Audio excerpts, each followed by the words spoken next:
പലർക്കും ഇന്ന് ഉംറ യാത്ര എന്നത് ഒരു ടൂർ പോലെയാണ്. എല്ലാവരും പോകുന്നു. അപ്പോൾ നാമും പോയിട്ടില്ലെങ്കിൽ ആളുകൾ ചോദിക്കില്ലേ, നീ ഇത്രയും കാലം ഉംറക്ക് പോയില്ലേ എന്ന് ആളുകൾ ചോദിച്ചാൽ എന്തു പറയും? മറ്റുള്ളവരൊക്കെ എന്ത് വിചാരിക്കും ഞാനും കൂടി പോയിട്ടില്ലെങ്കിൽ?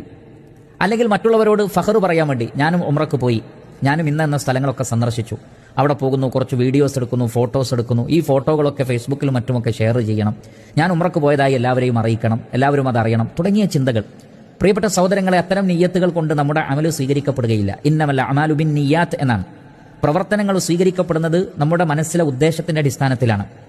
അതുകൊണ്ട് ആരെയും കാണിക്കാനല്ല, ആരെയും ബോധിപ്പിക്കാനല്ല, മറിച്ച് അള്ളാഹുവിന്റെ പ്രീതിയും പൊരുത്തവും മാത്രം ആഗ്രഹിച്ചുകൊണ്ട് അള്ളാഹു എന്നോട് ആവശ്യപ്പെട്ട കാര്യമാണ്, ഞാനത് നിർവഹിക്കണം എന്ന ആ വിനയത്തിന്റെ ചിന്തയോടുകൂടി, അള്ളാഹുവിന് കീഴൊതുങ്ങുന്നതിന്റെ ചിന്തയോടുകൂടി, വമ്പിച്ച പ്രതിഫലം ലഭിക്കണം എന്ന ആഗ്രഹത്തോടു കൂടിയായിരിക്കണം നാം ഉംറയ്ക്ക് വേണ്ടി ഇറങ്ങി പുറപ്പെടേണ്ടത്.